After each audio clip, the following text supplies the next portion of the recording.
এবারে আমরা আজকে করব কি, বলছে কি ওহমের সূত্র। কোনো পরিবাহীর মধ্য দিয়ে যখন তড়িৎ প্রবাহ মাত্রা হবে তখন কি প্রসেসে হয়, কি নিয়মে হয়, সে সংক্রান্ত ওহম বলে একজন বিজ্ঞানী তিনি কি করেছিলেন, একটা সূত্র দিয়েছিলেন। সেই সূত্রকে আমরা বলি ওহমের সূত্র। এটা খুব ইম্পর্টেন্ট, ভেরি ভেরি ইম্পর্টেন্ট জিনিস, সেটা কিন্তু ভালো করে দেখতে হবে। কি বলছে, কোন একটা পরিবাহী এইরকম দেয়া আছে, এই প্রান্তটা এ প্রান্ত, এটা বি প্রান্ত। এবারে এই প্রান্তের বিভবটা হচ্ছে ভি এ এবং বি প্রান্তের হচ্ছে ভি বি। এখানে ভি এ গ্রেটার দ্যান হচ্ছে ভি বি, তার মানে এদিকের বিভবটা বেশি, এদিকের বিভবটা কম। তখন প্রবাহ মাত্রা তাহলে কোন দিকে হবে, উপরের থেকে নিচে। এই বিভব প্রভেদ বা বিভব জিনিসটা কি, এটা অনেকটা। তুমি বলবে যে কিভাবে এদিকে কারেন্ট এদিকে যায়, এইখানটা একটা জিনিস বোঝাবো। জলের ক্ষেত্রে যেরকম আমরা লেভেল বুঝি, এই ক্ষেত্রে সেটা হচ্ছে উচ্চ বিভব মানে উচ্চ লেভেল। এইটা কিরকম, আগে প্রথমে জলের ক্ষেত্রে আমি বুঝিয়ে নিই। জলের ক্ষেত্রে ধরো এরকম দুটো পাত্র আছে,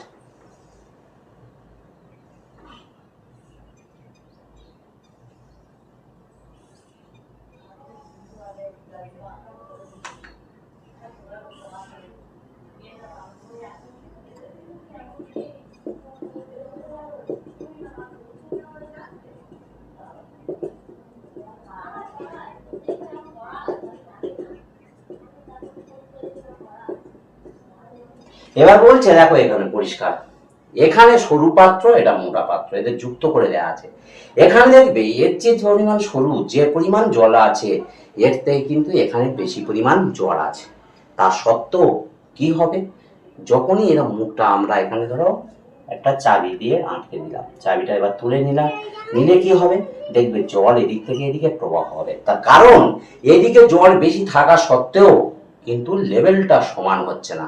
এই লেভেল না সমান হওয়ার জন্য কি হবে, যেটা উচ্চ লেভেল আছে সেটা এদিকের দিকে সমান হওয়ার জন্য এদিকে গিয়ে যতক্ষণ না সমান হবে ততক্ষণ কিন্তু প্রবাহ হতে থাকবে। এই যে রকম, এইটাকে কি বলা হচ্ছে, উচ্চ লেভেল, এটাকে বলা হচ্ছে নিম্ন লেভেল। এই যে উচ্চ লেভেল বা নিম্ন লেভেল বলা হচ্ছে বিদ্যুতের ক্ষেত্রে, কারেন্টের ক্ষেত্রে, সেইটাকে কি বলা হয়, এইটাকে উচ্চ বিভব, এইটা হচ্ছে এই দিকটা নিম্ন বিভব। উচ্চ বিভব থেকে নিম্ন বিভবের দিকে কি হবে, তড়িৎ প্রবাহ মাত্রা হবে। উচ্চ বিভবটা সবসময় কি হয়, পজিটিভ প্রান্ত, এবং নিম্ন বিভবটা কি হয়, সবসময় নেগেটিভ প্রান্ত। এটা মনে করে রাখতে হবে। তাহলে কি বলছে, ওহমের সূত্র কি বলছে, এইখানটায় মনে রাখতে হবে। কি বলছে, তাপমাত্রা ও পরিবাহীর অন্যান্য ভৌত অবস্থা, কি বললাম, তাপমাত্রা ও পরিবাহীর অন্যান্য ভৌত অবস্থা অপরিবর্তিত থাকলে, তার মানে যা পরিবর্তন করা যাবে না, অর্থাৎ সেগুলোর কোন রকম আমরা পরিবর্তন করতে পারবো না। অপরিবর্তিত থাকলে এই পরিবাহীর দুই প্রান্তের বিভব পার্থক্য, তার মধ্য দিয়ে তড়িৎ প্রবাহ মাত্রা সমানুপাতিক। ভেদে আমরা সমানুপাতিক শুনেছি, সমানুপাতিক মানে কি, যত পরিমাণ বিভব পার্থক্য থাকবে তত বেশি পরিমাণ হচ্ছে তড়িৎ প্রবাহ মাত্রা হবে, কম বিভব পার্থক্য থাকবে কম তড়িৎ প্রবাহ মাত্রা হবে। এইটা আগে বুঝবো। তাহলে কি বলছে এখানে, তাহলে বিভব পার্থক্যটা কত, বিভব পার্থক্যটা বলছে ভি এ মাইনাস হচ্ছে ভিবি, কারণ এটা যেহেতু বড় আছে। তাহলে এবারে বলছে কি, ওহমের সূত্রানুসারে কি বলছে, ওহমের সূত্রানুসারে বলছে দুই প্রান্তের বিভব পার্থক্য, তার মধ্যে দিয়ে তড়িৎ প্রবাহ মাত্রা সমানুপাতিক। কখন, বলছে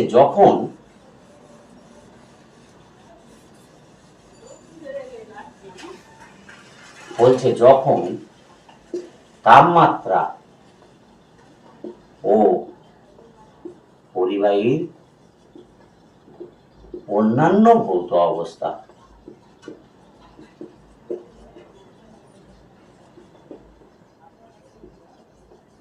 অপরিবর্তিত থাকবে।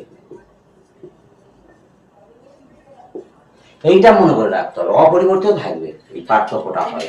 এবারে বলছে পরিবাহীর অন্যান্য ভৌত অবস্থা বলতে কি বোঝানো হবে, পরিবাহীর অন্যান্য ভৌত অবস্থা বলতে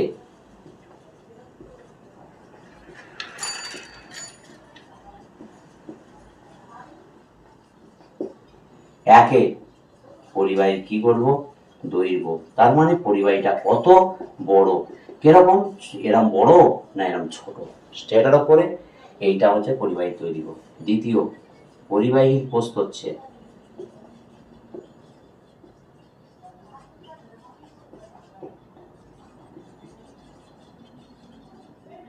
তার মানে কি সেটা এরকম মোটা না এরকম সরু, এর উপরে নির্ভর করবে। আর হচ্ছে তৃতীয়, পরিবাহীর উপাদান, এই তিনটে জিনিসের উপরে কি হবে নির্ভর করবে। এই তিনটে জিনিসকে আমরা পরিবাহীর অন্যান্য ভৌত অবস্থা বলবো। এবার এখানে কি হচ্ছে v a minus v b সমান হচ্ছে ভি, এটা হচ্ছে ধরে নাম, এটাকে ভি বলে আমরা ডিনোট করে দিলাম। কি হবে ভি ভ্যারিয়াস হচ্ছে আই। এবার আমরা জানি এটা ভেদের অনুযায়ী যদি এটা ভ্যারিয়াস আই হয়, এটা যদি সমান নিতে চায় তাহলে কি নেব একটা ধ্রুবক নিতে হবে। তাহলে কি হবে এই আরটা হচ্ছে ধ্রুবক এবং আরটাকে বলা হবে কি, এটাকে বলা হবে রোধ। এইটা মনে করে রাখতে হবে, আরটাকে কি বলা হবে রোধ। এবারে রোধ আমরা কি যদি সহজভাবে বলি, সহজভাবে বলে কি এইটা মনে করে রাখতে হবে, এই একটা পরিবাহী হলে যদি এই দিকে আই তার বিপরীত দিকে একটা পরিবাহীকে কি করবে, পরিবাহীর মধ্যে দিয়ে যখন প্রবাহ মাত্রা হবে তার বিপরীত দিকে একটা তাকে ওই পরিবাহীর প্রবাহ মাত্রাকে বাড়া দেবে। এই যে বাড়া দিচ্ছে এইটাকে কি বলবো আমরা, এইটাকে বলবো হচ্ছে রোধ বলবো। এই যে রোধটা বলা হচ্ছে এইটাকে আমরা আর বলছি। যেরকম আমরা ধরো এটা বাস্তবে যদি আমি একটা উদাহরণ দিই, যে আমরা খেলার মাঠে যখন দুদল আমরা ফুটবল খেলি, তখন এক দলের পক্ষ থেকে যখন আমরা বল নিয়ে অন্য দলের গোলের কাছে যাই, তখন কি হয় আমরা তাকে কি করি বিভিন্ন রকম বাধা দেওয়ার চেষ্টা করি, না হলেও তখন আমরা কি করি তার জামা কাপড় ধরে টেনে তাকে পেছনের দিকে টেনে আনার চেষ্টা করি। ঠিক সেই রকম জিনিস রোধটা হচ্ছে, সেই রকম জিনিস তাকে টেনে আনার ব্যবস্থা। আর আমরা যারা গোল করতে যাচ্ছি তারা হচ্ছে এইটা, তাকে আমরা যারা বাধা দিচ্ছি সেইটা হচ্ছে রোধ। এইটা মনে করে রাখতে হবে। এবারে এটা যদি ওহমের সূত্র অনুযায়ী বলতে যায়, যে ওহমের সূত্র অনুযায়ী এই রোধটাকে আমরা সংজ্ঞায়িত করব, তাহলে কি বলবো এইখান থেকে নিতে হবে কি আর সমান, তাহলে কি হবে ভি বাই আই। তার মানে কি এই রোধ সমান কি হলো, তাহলে রোধ সমান হচ্ছে কি পরিবাহীর হচ্ছে বিভব পার্থক্য, পরিবাহীর দুই প্রান্তের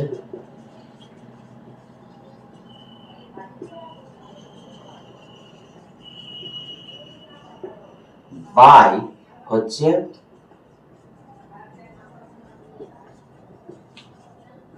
মধ্য দিয়ে প্রবাহ মাত্রা।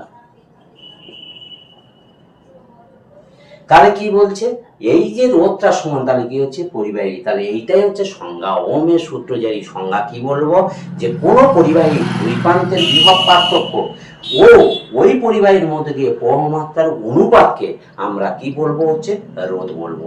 এইটা ভালো করে মনে রাখতে হবে। এবারে এসআই পদ্ধতিতে রোধের একক কি হবে, এসআই পদ্ধতিতে রোধের একক হচ্ছে একক বিজ্ঞানী তার নিজের নামানুসারে ওহম এই রেখেছে, এবং ওহমের চিহ্নটা কেমন এইরকম করে দিতে হয়। মনে করে ভালো করে তোমরা রাখবে, এটাও একটা ভেরি ভেরি ইম্পর্টেন্ট কোশ্চেন, এইটাও মনে করে রাখতে হবে। পরিবাহীর রোধের নির্ভরশীলতা, তার মানে ওপারে আমরা বললাম কি যে রোধ জিনিসটা কি বললাম, যে প্রবাহ মাত্রা যেদিকে যাবে তার বিপরীত দিকে হচ্ছে কি হবে, তার বিপরীত দিকে ওই যেটা বাধা দেবে তাকে আমরা রোধ বলবো। এই রোধ কোন কোন বিষয়ের উপর মূলত নির্ভর করে, আমরা ওহমের সূত্র নিয়ে কি বলেছি, যে পরিবাহীর দৈর্ঘ্য প্রস্থচ্ছেদ এবং উপাদানের উপর নির্ভর করে। কিন্তু এখানে আমরা আলোচনা করব পরিবাহীর রোধ অনেক কিছুর উপর নির্ভরশীল, মেন দুটো জিনিসের উপরে নির্ভরশীল। কি বলছে, ধরিলাম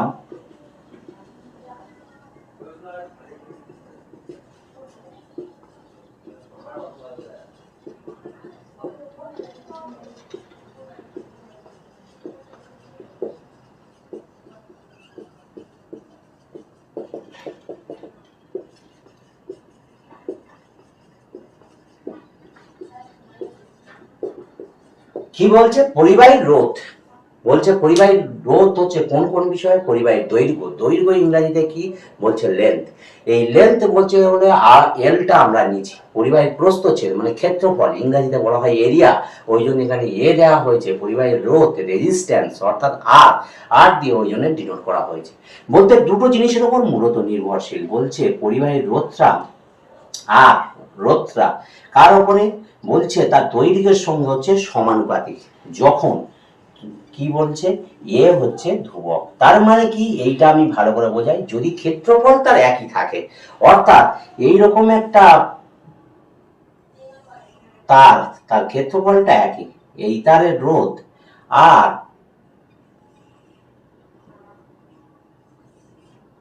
এই দুটোর মধ্যে বলছে কি যার দৈর্ঘ্য বেশি তার হচ্ছে কি হবে, রোধটা বেশি হবে। সমানুপাতিক তার মানে কি হবে, ভ্যারিয়াস হচ্ছে সমানুপাতিক, বলছে মানে যখন এটা মানে প্রস্থচ্ছেদ একই থাকবে তখন তার দৈর্ঘ্যটা কি হবে, যেখানে যত বাড়বে তার দৈর্ঘ্য বড় হলে রোধটা তত কিন্তু বৃদ্ধি হবে। দ্বিতীয়টা কি বলছে, আর ভ্যারিয়াস 1/a, যখন কি বলছে এল হচ্ছে ধ্রুবক, এল ধ্রুবক মানে কি বলা হচ্ছে, এই এলটা ধ্রুবক মানে দৈর্ঘ্যটা একই থাকবে, তার মানে কি একটা এইরকম মোটা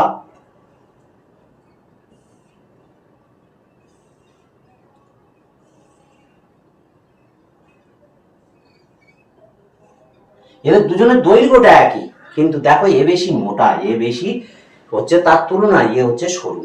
ব্যস্তানুপাতিক মানে কি, যে বেশি মোটা হবে তার রোধটা কি হবে তত কম হবে, মানে উল্টো জিনিসটা হবে, মোটা বেশি হলে রোধটা কম হবে, তাহলে এর রোধটা আর এর রোধের মধ্যে এর রোধটা বেশি হবে, কারণ এটা সরু, সেইটাই কথা বলা হচ্ছে ব্যস্তানুপাতিক। তাহলে আমরা এবারে ভেদের নিয়ম অনুযায়ী এদিকে যদি একই থাকে, যৌগিক ভেদের নিয়ম অনুযায়ী কি লিখবো, আর ভ্যারিয়াস হচ্ছে L/A, যখন হচ্ছে কি এল ও এ হচ্ছে কি পরিবর্তনশীল, এইটা পরিবর্তনশীল, এই কথাটা লিখবো। এবার যেহেতু এখানে ভ্যারিয়াস আছে তাহলে এখানে ইকুয়াল দিতে হবে, ইকুয়ালটা যখন দেবো তখন কি হবে, আর সমান হচ্ছে কি হবে রো L/A। এবারে এই চিহ্নটার নাম কি, এই চিহ্নটার নাম আমি লিখে দিচ্ছি RHO, রো, রো, এই কথাটা মনে রাখতে হবে, এটা একটা গ্রিক শব্দ মানে চিহ্ন, এইটা মনে রাখতে হবে। এইটাকে কি বলা হবে, এইখানটায় রোটা হচ্ছে কি একটা হচ্ছে ধ্রুবক, এবং এই রোর নামটা কি বলা হবে, রোধাঙ্ক, পরিবারের কি বলা হবে, রোধাঙ্ক, এইটা মনে করে রাখতে হবে।